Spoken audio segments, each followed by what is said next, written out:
noche de Navidad había una despedida en el cielo. El Hijo le dijo adiós al Padre, y la conversación que el Hijo tuvo con el Padre, por lo menos parte de la misma, es registrada en el capítulo 10 de Hebreos. Jesús está hablando al Padre, y esto es lo que le dijo esa primera noche de Navidad. Por tanto, cuando vino al mundo, esto es Cristo, él dijo, esto es Cristo hablándole a Dios, sacrificio y ofrenda no deseaste.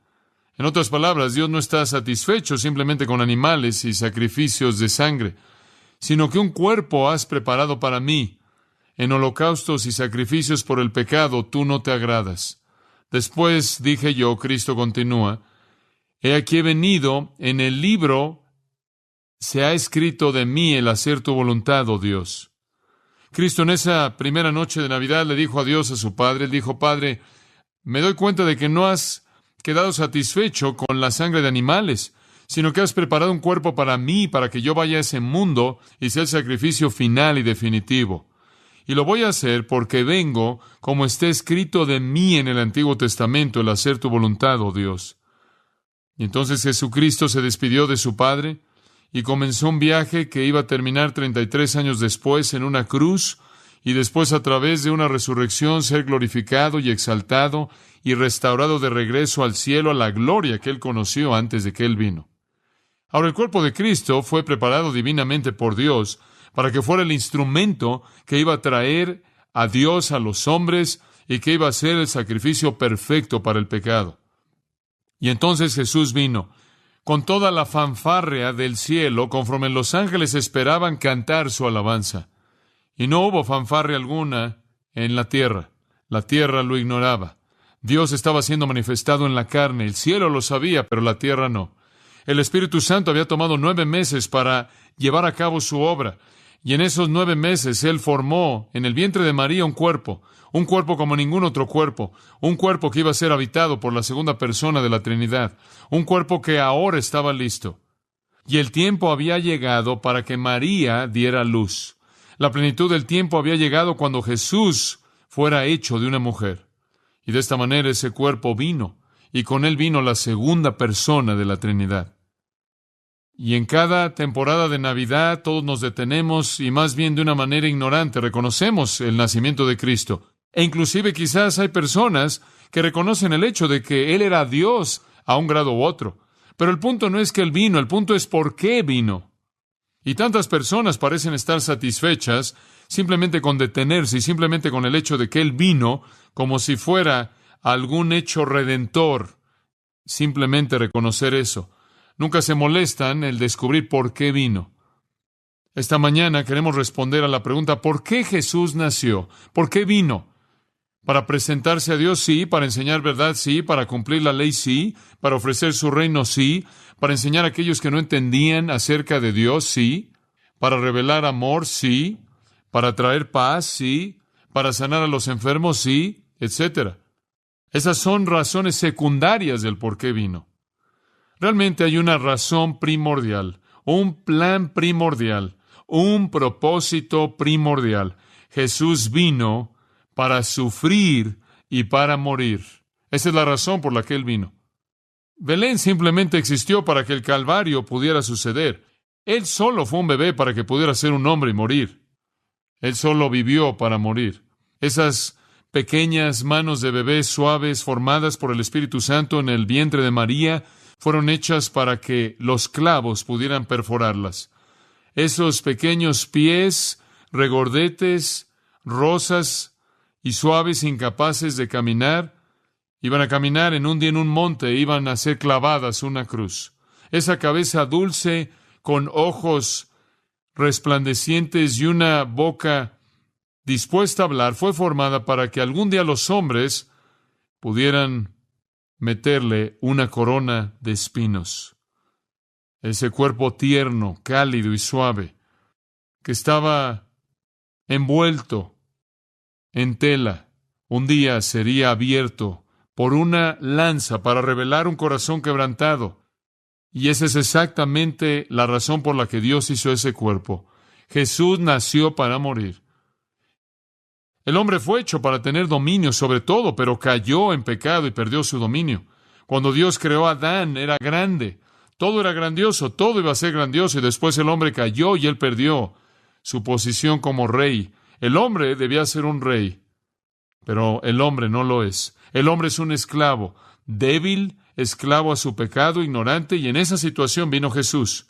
Y Jesús llegó a esa situación. Él se despidió del Padre. Los ángeles que esperaban con gran expectativa finalmente irrumpieron en alabanza y adoración. Inclusive los pastores en los campos los oyeron. Y debido a que Él vino a sufrir y Él vino a morir. Y esto fue porque Él vino a sufrir y vino a morir. Para hacer del hombre lo que el hombre nunca podía hacer sin Él. Para hacer del hombre el rey de la tierra. Él murió para recrear a los hombres y hacerlos una criatura que Dios siempre quiso que fueran. Él murió para hacer del hombre lo que el hombre debía ser, pero sin Él nunca podía llegar a ser. Ahora, nuestro texto tiene que ver con la venida de Cristo y su muerte. Y quiero que veamos en él 5 cosas que Jesús fue porque Él murió. 5 cosas que Jesús fue debido a que Él murió. En primer lugar, Él fue nuestro sustituto. En segundo lugar, Él fue el capitán de nuestra salvación. En tercer lugar, nuestro santificador. En cuarto lugar, el conquistador de Satanás. En quinto lugar, nuestro sumo sacerdote compasivo. Todas estas 5 cosas fueron las metas de Jesucristo. Él vino a ser nuestro sustituto. Él vino a ser el capitán de nuestra salvación. Él vino a ser nuestro santificador. Él vino a ser el que conquistó a Satanás. Él vino a ser nuestro sumo sacerdote compasivo. Él no pudo haber sido ninguna de esas si Él no hubiera muerto. Y de esta manera Él nació para morir. Veamos en primer lugar que Él vino para ser nuestro sustituto. Versículo 9. Pero vemos a aquel que fue hecho un poco menor que los ángeles, a Jesús. Allí hay una referencia al tiempo. Él fue hecho poco menor a los ángeles. Y esto fue hecho por un tiempo. Un poco. Poco aquí podría ser una referencia a tiempo. Y así es aquí. Él fue hecho por un poco de tiempo menor que los ángeles. ¿Por qué razón? Es indicado por qué cosa. A causa del padecimiento de la muerte. Coronado de gloria y de honra. Para que por la gracia de Dios gustase la muerte por todos. Ahora, ahí está la primera y más grande razón por la que Jesús vino. Él vino a morir. Él vino a morir por todo hombre. En otras palabras, Él vino como sustituto. En el Antiguo Testamento dijo Ezequiel, citando Ezequiel, el alma que pecare esa morirá. Pablo dijo, la paga del pecado es muerte. Ahora, el pecado, en virtud de la justicia de Dios, es castigado por la muerte. Si yo entonces peco, yo moriré. Si yo llevo mi propio castigo, yo moriré físicamente, espiritual y eternamente, y soy sentenciado al infierno eterno sin Dios. Y Dios vio este mundo y Él vio a hombres. Él vio a hombres que iban a morir debido al pecado. Y Él dijo, debido a su amor, yo no voy a permitir que todos los hombres mueran en su pecado. Voy a enviar a alguien más para llevar su castigo, para morir su muerte. Y de esta manera Jesús vino. Él vino para ser mi sustituto, y cuando Él fue clavado en la cruz, Él murió por mí y Él murió por usted. Él murió mi muerte, Él pagó mi castigo. Como puede ver, esa es la única alternativa que Dios tenía. O Él lo castiga a usted por su pecado y a mí por mi pecado, y eso es castigo eterno en el infierno. O de otra manera, Él sustituye a alguien más en nuestro lugar y pagan por nuestro castigo. Y eso es exactamente lo que Jesús vino a hacer para ser nuestro sustituto. La segunda persona exaltada de la Trinidad, el Hijo de Dios divino, Dios en carne se humilló a sí mismo, vino a la tierra para morir mi muerte, para proveer para mí un escape del infierno eterno. Aquel que no pecó se volvió pecado. El vivo murió, el perfecto se volvió el castigado. Y no porque Él lo merecía, sino porque yo lo merecía y Él fue mi sustituto. Ahora, quiero que observen este versículo, que hay 5 cláusulas que detallan su muerte sustitutiva y quiero que las vea. La primera cláusula dice que Jesús fue hecho un poco menor que los ángeles. Esa es una verdad fantástica. Jesucristo, por toda la eternidad pasada y toda la eternidad presente y toda la eternidad futura, no fue y no es y nunca será de nuevo menor que los ángeles. Él es, por su esencia misma, como Dios, más alto que los ángeles. En el versículo 5 del capítulo 1 de Hebreos, en el versículo 4 del capítulo 1 de Hebreos, dice, hecho tanto superior a los ángeles cuanto heredó más excelente nombre que ellos. Cristo, por naturaleza, era mejor que los ángeles. Y esto es probado por la actitud de Dios hacia Cristo en el versículo 5. Porque ¿a cuál de los ángeles dijo Dios jamás, mi hijo eres tú, yo te he engendrado hoy? Y de nuevo, y otra vez, yo seré a él padre y él me será a mí hijo. Dios nunca le dijo eso a ninguno de los ángeles. Dios le dijo eso a su Hijo Jesucristo, quien era mejor que los ángeles. En el versículo 6, y de nuevo, y otra vez cuando introduce al primogénito en el mundo, dice, adórenle todos los ángeles de Dios. Él es mejor que los ángeles. Él dice en el versículo 7 que los ángeles son ministros. Pero versículo 8, mas del Hijo dice, tu trono, Dios, por el siglo del siglo. Cetro de equidad es el cetro de tu reino. Y en el versículo 13, pues ¿a cuál de los ángeles dijo Dios jamás siéntate a mi diestra hasta que ponga a tus enemigos por estrado de tus pies? A ningún ángel. Dios nunca le dijo eso a ningún ángel. Jesucristo es mejor que los ángeles por su naturaleza misma. Él es Dios. Pero por un poco de tiempo, versículo 9, capítulo 2, Él se volvió menor que los ángeles. Creador de ángeles, la cabeza de los ángeles, el Señor de los ejércitos. Aquel quien antes de su encarnación había sido adorado por ángeles, por un poco de tiempo se volvió un poco menor que los ángeles, por nuestra causa. Hombres pecadores, rebeldes, viles, impíos, que no querían a Dios y no conocían a Dios. Y por nuestra causa Cristo se volvió un poco menor que los ángeles. Como puede ver, el hombre no podía ganar el dominio que él perdió por sí mismo, y Jesús tuvo que venir al nivel del hombre, al nivel pecaminoso, para recoger al hombre, levantarlo y llevarlo a su nivel. Y entonces Jesús, por un poco de tiempo, fue hecho un poco menor que los ángeles. La segunda declaración que quiero que vean en este versículo nos dice algo más acerca de su sustitución. Dice, a causa del padecimiento de la muerte. Ahora, la palabra a causa es día y es usada en muchos diferentes casos y en muchas maneras diferentes en el griego. Aquí puede significar a través de o por. Y yo la tomo como significando que, y se leería de esta manera. Este es el significado primordial. Jesús fue hecho un poco menor que los ángeles a través del sufrimiento de la muerte, o por el sufrimiento de la muerte. En otras palabras, la prueba más grande de que Cristo era un poco menor que los ángeles fue que Él murió. Ahora, es verdad que Él fue hecho un poco menor que los ángeles para morir. También es verdad que Él fue hecho un poco menor que los ángeles, y eso es mostrado porque Él murió. Di aquí lleva el peso de debido a o por qué. Ahora, ¿qué quieres decir con eso? Simplemente esto. Jesús hizo algo que ningún ángel jamás podrá ser capaz de hacer. Jesús vino a esta tierra para hacer algo que los ángeles no pueden hacer. Jesús vino a morir, los ángeles no pueden morir. Eso está reservado para los mortales. Y cuando Jesús murió, Él probó, sin lugar a dudas, que Él, de hecho, por un poco de tiempo, fue hecho un poco menor que los ángeles. La profundidad de su humillación se extendió a la muerte, algo que los ángeles nunca podrían llegar a ser. Ahora observe, si es tan amable, que Él dice el sufrimiento o el padecimiento de la muerte. Cuando Jesús murió, no fue simplemente algo gentil, fácil, dejar este mundo. Fue una agonía intensa y tortura en una cruz. Él sufrió en su muerte. Y sabe usted, ninguna criatura fue capaz de esto. Solo Jesucristo podía ser nuestro sustituto. Tenía que ser alguien que fue totalmente hombre para pagar el castigo del hombre y totalmente Dios para tener victoria sobre la muerte. Él tenía que ser la combinación perfecta de Dios total y de hombre total. Cristo llevó la responsabilidad de una obra que estaba muy por encima del poder de los ángeles. Él tomó la responsabilidad de hacer una obra que ningún ángel jamás podría hacer, mucho más allá de su capacidad. Y sin embargo, para hacerlo, tuvo que volverse un poco menor que los ángeles. Y más alto que los ángeles es Dios, y más bajo que los ángeles es el hombre.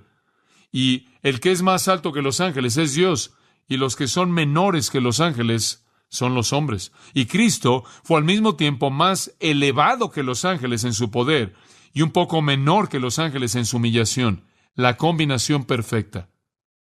Después nos dice el propósito de su humillación y su sustitución al final del versículo 9. Para que, por la gracia de Dios, gustase la muerte por pantos por todos. Jesús vino para morir por usted y Él gustó la muerte. Él bebió la copa amarga en el Calvario. Él la bebió hasta la última gota. La muerte que Él gustó fue muerte total. Todo ángulo posible está involucrado. La muerte que Él gustó fue la maldición la cual el pecado trae, porque Él llevó su pecado. La muerte que Él gustó fue la paga, el castigo por la ley quebrantada. La muerte que Él gustó fue la manifestación plena del poder del diablo en contra de Él. La muerte que Él gustó fue la expresión plena de la ira de Dios que vino en contra de Él porque Él llevó el pecado. Escuche, en todo aspecto posible Jesucristo murió y gustó toda parte de la misma por nosotros. Y Él fue culpable de nada. Él estuvo sin pecado, pero Él la gustó para todo hombre. Él fue nuestro sustituto. Y mediante el hecho de que Cristo gustó la muerte y fue mi sustituto, yo soy liberado de la esclavitud de la justicia de Dios, la cual debe traer muerte, y yo soy liberado para experimentar la gracia de Dios y el amor de Dios. Y de esta manera la Biblia dice que Él llevó nuestros pecados en su propio cuerpo. Al que no conoció pecado, por nosotros lo hizo pecado, para que fuésemos hechos justicia de Dios en Él. Y todo lo que Dios pide de usted es que usted reciba al mismo Cristo, que usted reconozca que de hecho Él murió por usted, que usted cree que murió por usted y que reciba su muerte a favor de usted como su Señor Salvador. Después usted ve esto también, una frase que indica la causa de su sustitución, y esto es tremendo. Ahí cerca del final del versículo 9, dice que Él hizo todo esto por la gracia de Dios. ¿Sabe por qué vino Jesús? No porque usted y yo le pedimos que viniera o porque lo merecíamos, sino porque Dios en su gracia lo diseñó, ¿no es cierto? La salvación viene de Dios, la gracia absolutamente inmerecida, amorosa de Dios, no nos la ganamos, no hacemos algo para que Dios diga, bueno, ustedes son tan buenos que merecen a mi hijo. No, de manera única y singular, en base a su bondad soberana, es que Cristo vino al mundo. ¿Por qué? ¿Se da cuenta usted de que nadie en el universo podría haber traído a Cristo y haberle quitado su vida si no hubiera sido el diseño soberano de Dios? Y Juan 10:18, Jesús dijo, ninguno quita mi vida, nadie me quita la vida. ¿Yo qué? Yo la pongo de mí mismo. Romanos 5:8, Pablo dice, mas Dios muestra su amor para con nosotros, ¿cómo? En que aún siendo pecadores, ¿qué pasó? Cristo murió por nosotros. Ese es el amor de Dios. Usted no lo mereció. Yo no lo merecí. Usted no pidió por ello. Yo no pedí por ello. Dios lo dio de manera gratuita, libre. Usted no ruega por un regalo. Dios dio a su Hijo. Y su amor fue abrumador. Él vio al hombre pecador. Él vio la inevitabilidad de la muerte y el infierno. Y Él dijo, mi amor no va a dejar eso como la única opción. Y Él envió a su Hijo para morir en su lugar. Y cuando usted lo recibe como su Salvador y Señor, y recibe su muerte a favor de usted, usted es liberado del castigo de la muerte. Cristo es su sustituto. Y Él solo vino en base a la gracia de Dios. Nosotros no hicimos nada para merecerlo. Inclusive cuando Él llegó aquí, los hombres no lo querían y lo mataron. Pero eso no estorbó la gracia de Dios. Después vemos otra frase aquí que habla del resultado de su venida y la sustitución. Él dice que fue coronado de gloria y de honra. Usted sabe, cuando Jesucristo terminó su tarea, Dios le dio gloria. Dios lo exaltó. Pablo dice que Él se volvió obediente hasta la muerte de cruz y dice, por lo cual, en base a lo que Cristo hizo, Dios le exaltó hasta lo sumo y le dio un nombre que es sobre todo nombre, para que en el nombre de Jesús toda rodilla se doble.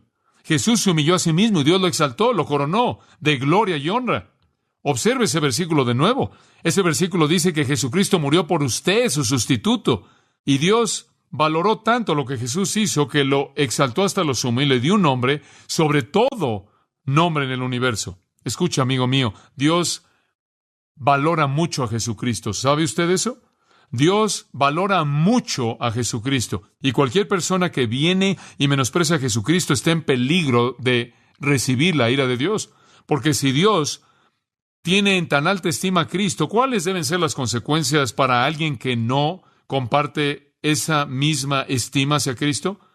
Y permítame añadir este pensamiento. ¿Quién cree que es usted al no darle a Cristo la gloria que Él merece? Dios se la dio. Si usted no lo hace, usted ha concluido que usted es superior al juzgar las cualidades de Cristo en comparación a Dios. Esa es una posición tremendamente peligrosa por parte de usted. Si Dios estima a Jesucristo, si Dios exalta a Jesucristo, ¿quién es usted para hacer algo menos que eso? Ahora quiero ver otra cosa en este capítulo y viendo al versículo 10. en el versículo 10 vemos la segunda cosa que Jesucristo se volvió. En primer lugar, se convirtió en nuestro sustituto. En primer lugar, Él se volvió nuestro sustituto. Esto es, Él murió nuestra muerte. En segundo lugar, ahora regresando a las Escrituras, versículo 10, Él se volvió el capitán de nuestra salvación. Jesucristo no solo es nuestro sustituto, esto es, llevó nuestro castigo, sino que Él es el capitán de nuestra salvación. Y quiero que vea esto en el versículo 10. Quiero mostrarle lo maravilloso que es esto. Porque convenía aquel, versículo 10, ese es Dios, ahora está hablando del Padre, porque convenía aquel por cuya causa son todas las cosas, y por quien todas las cosas subsisten, Dios es el principio y el fin de todo, que habiendo de llevar muchos hijos a la gloria. Ese es el diseño de Dios, ¿no es cierto? El llevar a hijos a la gloria, el capturar hombres para el cielo, ese es su diseño. Y al hacerlo, perfeccionase por aflicciones al autor de la salvación de ellos. Ahora Jesús se volvió nuestro capitán de salvación en su muerte. Ahora quiero que vea la palabra autor. Aquí se puede traducir capitán, es la palabra arquegos. La palabra arquegos significa pionero, significa líder, significa autor, significa el que abre la brecha. Arquegos se traduce de manera incidental en Hebreos 12:1. Puestos los ojos en Jesús, el autor, usted sabe, de nuestra fe, ese es arquegos, significa cualquier persona que comienza algo y otros lo siguen. Podría ser alguien que comienza una familia en la que otros nacen. Podría ser alguien que funda una ciudad en la que otros vienen a vivir. Podría ser alguien que abre una brecha que otros siguen. Cualquier persona que comienza algo y guía es un arquegos. Y aquí el escritor de Hebreos está diciendo que Jesucristo es el que abre la brecha de manera perfecta, el que abre el camino a la gloria para que Dios, a hacer que alguien, quien es perfecto, abra la brecha, pueda congregar a sus hijos para que puedan seguir a su capitán a la gloria. Agradó a Dios, quien hace todas las cosas para su gloria, quien hizo todas las cosas para su gloria, con el fin de que pudieran darle gloria. Eso es lo que la primera parte del versículo significa. Le agradó a Él el hacer a este capitán perfecto para que Él pudiera abrir la brecha a la presencia del Padre y traer junto con Él a todos los hijos que Dios había diseñado que entraran a la gloria. Él es el que de manera perfecta nos abre la brecha. Allí en el capítulo 5, versículo 8, dice que aunque era hijo, por lo que padeció, aprendió la obediencia. Y habiendo sido perfeccionado, vino a ser autor o el arquegos de eterna salvación para todos los que le obedecen. Jesucristo es el líder perfecto. A través de la muerte, Él no solo fue el sustituto, sino un líder perfecto. Alguien que de manera perfecta abrió la brecha. Dice usted, ¿qué quieres decir con eso? Simplemente esto. No hay manera de llegar a Dios fuera de Jesucristo. Jesús dijo, yo soy el camino. Nadie viene al Padre, sino que por mí. No hay otra manera. Y como puede ver, el camino a Dios está bloqueado por el pecado, ¿no es cierto? Un hombre y su pecado nada más pueden entrar a la presencia de Dios. No, imposible. No podemos entrar a la gloria de Dios. No podemos llegar al cielo en base a nuestro propio mérito. Alguien tiene que abrir la brecha. Y la única manera en la que jamás se puede abrir la presencia de Dios para nosotros es deshacernos del pecado, ¿verdad? Una vez que el pecado ha sido cubierto, podemos entrar a su presencia. Entonces Cristo vino, murió, pagó por nuestro pecado y de esta manera abrió el camino para que pudiéramos entrar a la presencia de Dios. ¿Se da cuenta de cómo Él es el que abre el camino? Y Él tenía que morir para hacerlo. Observe lo que dice. Él fue hecho perfecto ¿a través de qué? Sufrimiento, ¿se da cuenta? No había manera en la que Jesús pudiera llegar al mundo y decir, miren, escuchen todos, síganme, vamos a Dios. No, no puede. No hay manera en la que usted pueda llegar a la presencia de Dios cuando hay pecado que no ha sido castigado. Y como puede ver, esa es la razón por la que Él tuvo que sufrir para ser el líder perfecto. Él no podía llevarnos a Dios a menos de que hubiera pagado el precio del pecado a través de su sufrimiento, y Él se volvió el arquegos perfecto, el pionero perfecto, el líder perfecto, el que abrió de manera perfecta el camino, y solo al morir por nosotros Él podía abrir el camino, y Él lo abrió de manera amplia, para que muchos hijos pudieran llegar a la gloria al seguir a Jesucristo, quien pagó por el pecado. ¿Sabe una cosa? ¿Se da cuenta de que en 3 horas en esa cruz, en 3 horas Jesús pagó el castigo por el pecado que va a llevar a todas las almas de todas las edades y eternidad? ¿Y ellos todavía no habrían podido pagarlo? ¿Sabía eso? ¿Sabía usted que la gente va a pasar la eternidad en el infierno? Gente impía, gente sin Cristo, una eternidad en el infierno pagando el pago del pecado. ¿Sabe que Jesucristo congregó una eternidad de castigo y la pagó en su totalidad en 3 horas y salió caminando como un Salvador resucitado? Ahora eso es poder, amigo mío, eso es poder. La cruz fue una obra maestra y Dios presentó una solución para el problema que ninguna capacidad humana de inteligencia podía jamás responder. El problema de cómo Dios comunica gracia y misericordia a un pueblo pecaminoso. Él trajo misericordia y justicia juntas en la cruz. Cristo pagó el castigo, llevó una eternidad de juicio en 3 horas. Sin embargo, Él no fue destruido. ¡Qué persona tan poderosa! Y de esta manera se convirtió en nuestro arquegos perfecto. Él abrió la brecha. Recuerdo leer hace algunos años atrás de un patriota suizo llamado, un nombre extraño, Arnold Winklerud. Y Arnold, lo llamaremos Arnold. Si usted va a Suiza en la actualidad, verá estatuas de Arnold, porque él es un patriota suizo muy, muy famoso. Y Suiza era un estado neutral, realmente nunca tuvo una identidad propia, fuera de que toda persona en Europa que quería pelear una guerra iba a Suiza a pelear. Y se cansaron de ser el campo de batalla de los ejércitos de todo el mundo. Y las naciones, usted sabe, estaban en conflicto y decían, bueno, nos reunimos en tierra suiza y vamos a tener una guerra. Y el pueblo suizo estaba un poco cansado de esto. Entonces decidieron que iban a presentar algo de resistencia y había un gran ejército que estaba descendiendo ahí del norte de Alemania y solían marchar en lo que llamaban una falange, la cual es como una larga fila de hombres de 1,5 kilómetros a 3 kilómetros, y todos iban juntos ahí, hombro con hombro, y todas las tropas detrás de ellos, y los hombres de la línea frontal tenían escudos, y todos iban marchando así en fila, ahí por la montaña, y esta es una fila larga, y las otras cosas y la artillería vienen atrás de ellos, y llegaron ahí barriendo hacia esta villa, mientras que Arnold congregó a la gente que vivía ahí, a los plebeyos, y se unieron en un ejército suizo y decidieron detener este ejército si podrían. Y comenzaron a pensar en una estrategia y sabían que solo había una manera de hacerlo, y eso era el romper la falange, infiltrarla y destruirla desde adentro. Y entonces, conforme se acercaba a la pequeña villa donde estaban congregados y reunidos, lo único que tenían eran trinches y palas y palos, y eso era todo.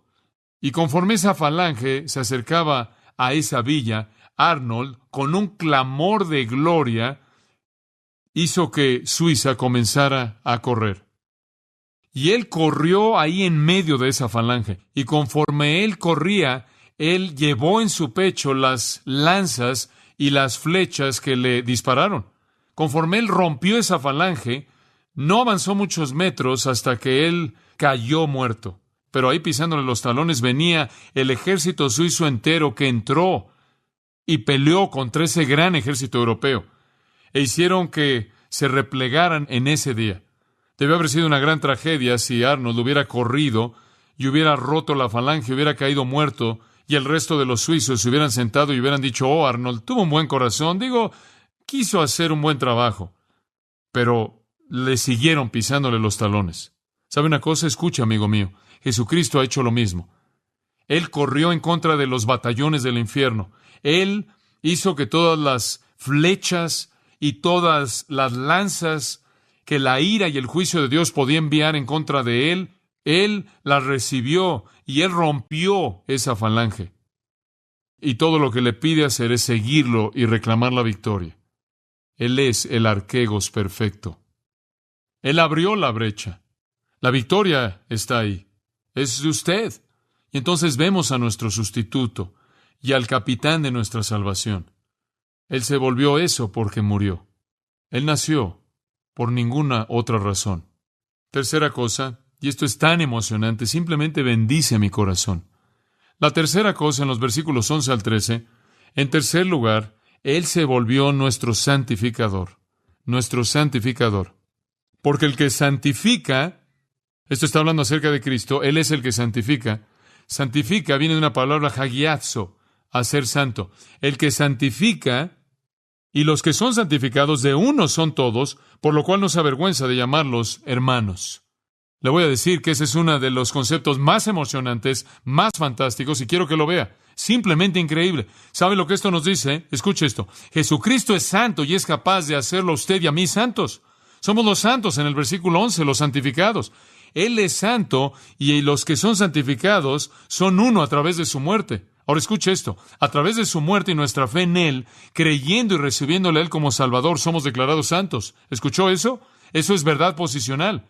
Ante Dios, por su fe en Jesucristo, usted es santo.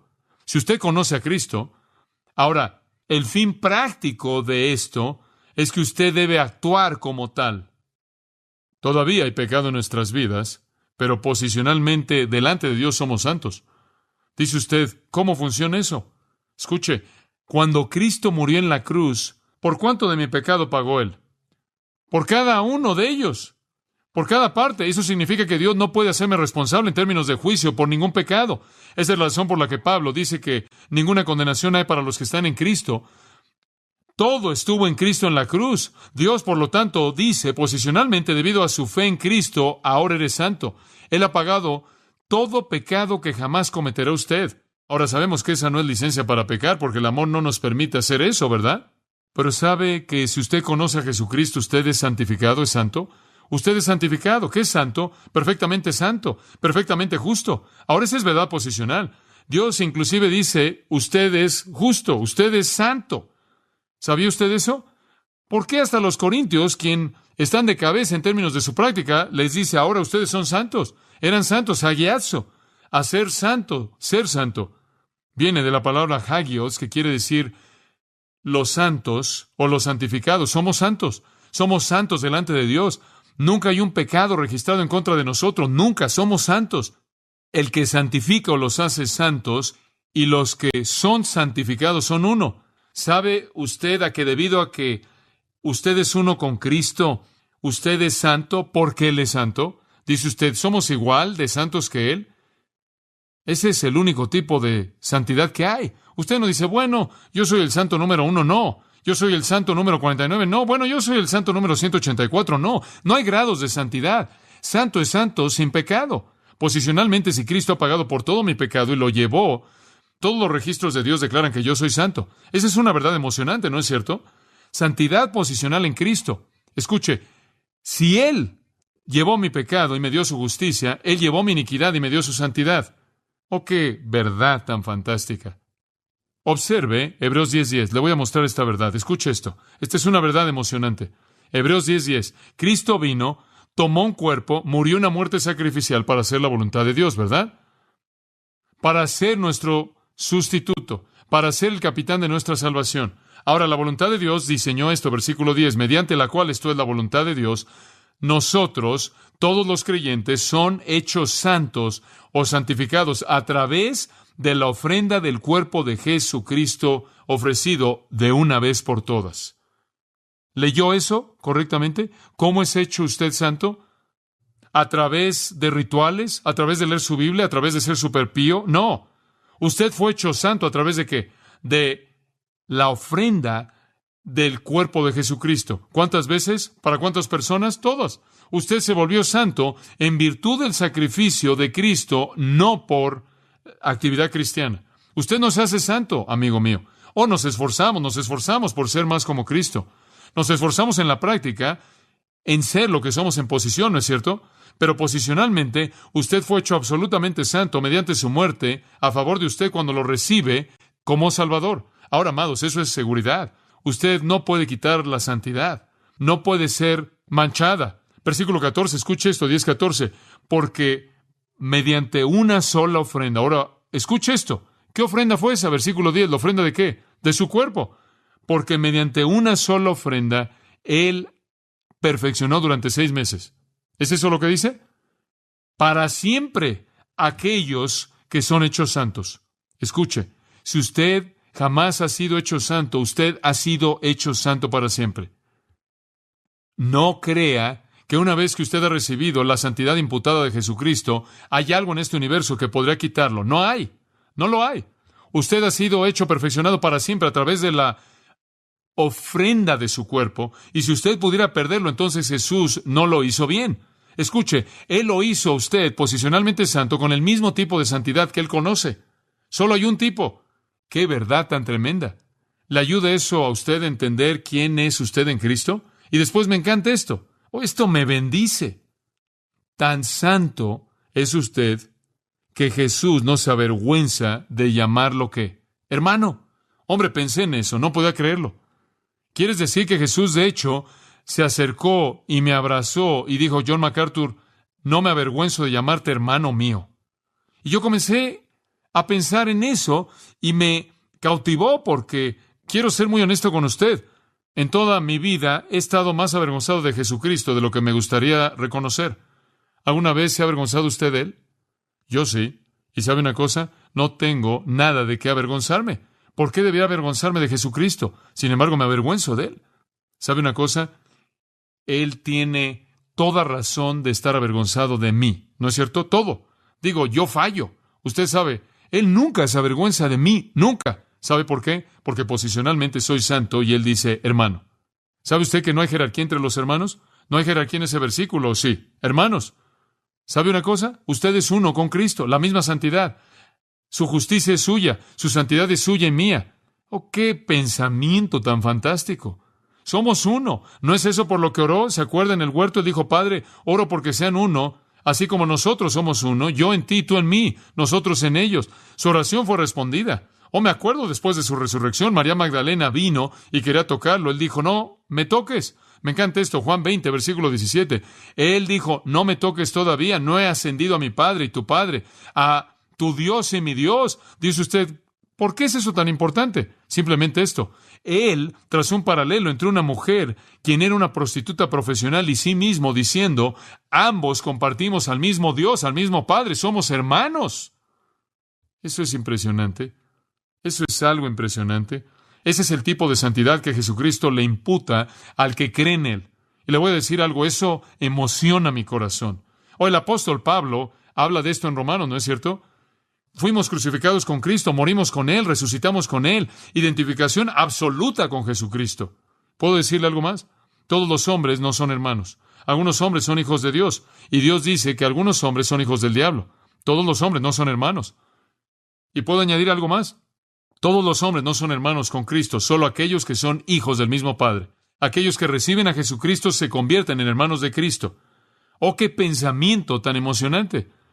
Una gracia tan grande que me llame hermano sin vergüenza. Hombre, cuando oigo verdad así, le digo, me avergüenza. Creo que es la verdad más emocionante en toda la Biblia, esa verdad posicional que continuamente me dice quién soy en Cristo, porque tarde o temprano usted comience a actuar como quién es usted. Después, en los versículos 12 y 13, el escritor de Hebreos toma dos pasajes del Antiguo Testamento que profetizaban que Cristo nos llamaría su hermano.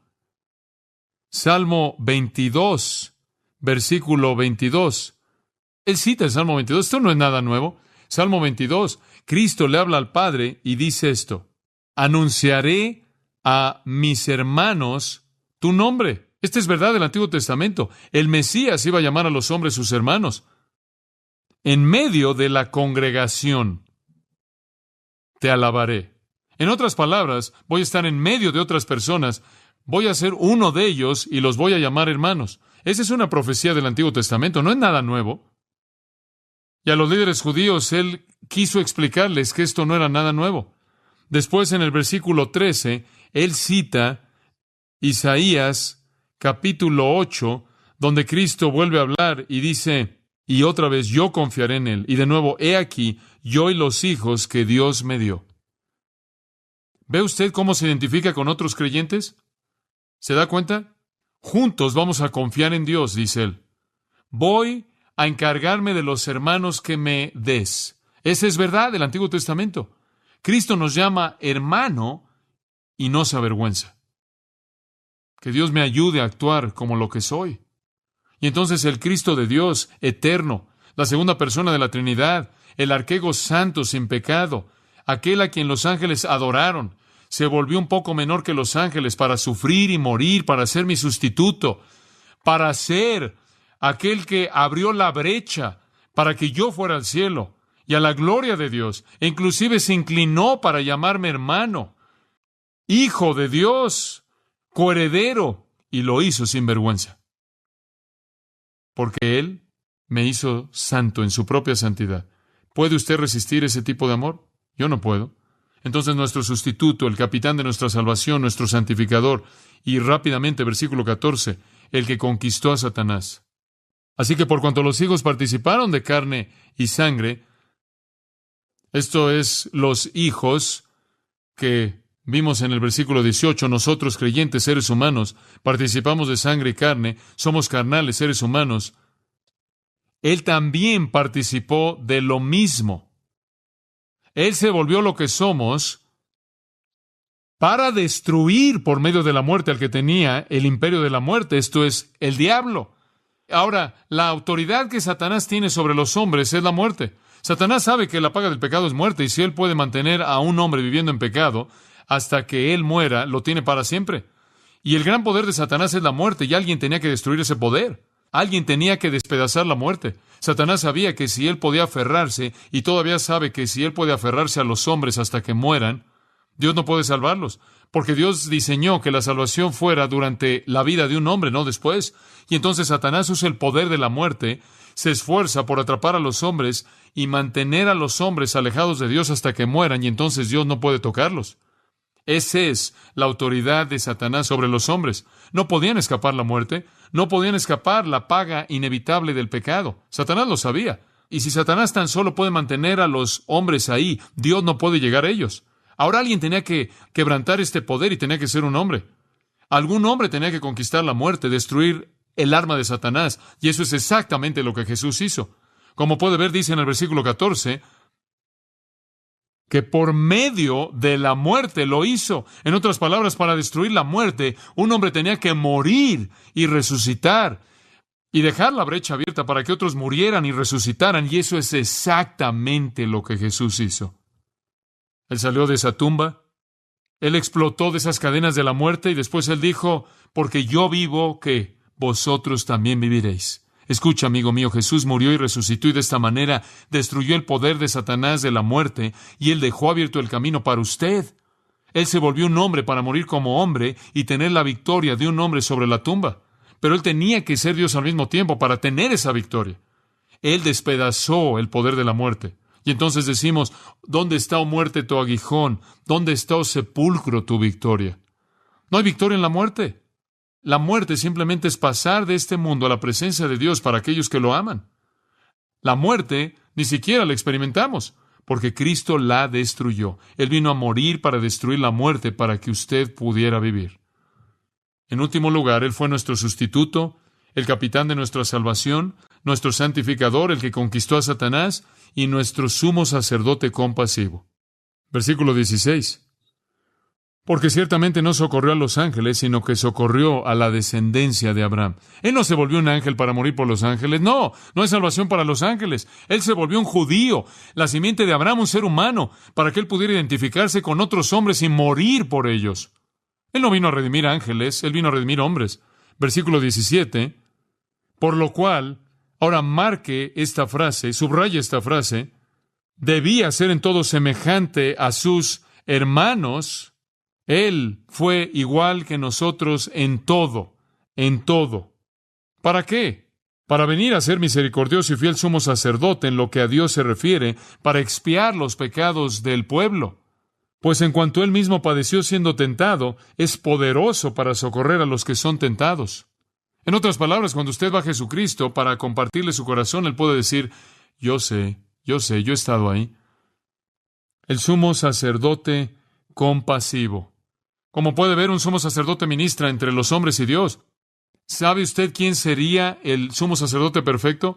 Alguien que de manera experimental conociera la mente de Dios y de manera experimental conociera la mente del hombre. ¿Y no es eso exactamente lo que Jesucristo fue? Él fue Dios de hecho y hombre de hecho, el mediador perfecto. Escuche, en todas las cosas Él fue como somos nosotros. Él tuvo hambre, tuvo sed. Él fue vencido por la fatiga. Él durmió, Él fue enseñado, Él creció, Él amó. Él se sorprendió, Él se maravilló. Él estuvo contento, Él estuvo triste, enojado, lleno de indignación y sarcasmo. Él se entristeció, Él estuvo turbado. Él fue vencido por la expectativa de acontecimientos futuros. Él ejerció fe. Él leyó las Escrituras, Él oró toda la noche. Él suspiró cuando Él vio un hombre que no podía hablar. Lágrimas cayeron de sus ojos cuando su corazón tuvo dolor internamente. Él fue como sus hermanos en todas las cosas, excepto por el pecado y la enfermedad. Y entonces Él fue un sumo sacerdote perfecto.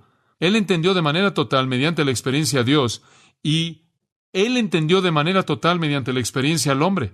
Él fue el perfecto en unir a ambos, el que fue compasivo de manera perfecta. Capítulo 4, versículo 15 de Hebreos. ¿Por qué no tenemos un sumo sacerdote que no pueda compadecerse de nuestras debilidades? No. Él puede, ¿no es cierto? Él fue tentado en todo según nuestra semejanza, pero sin pecado.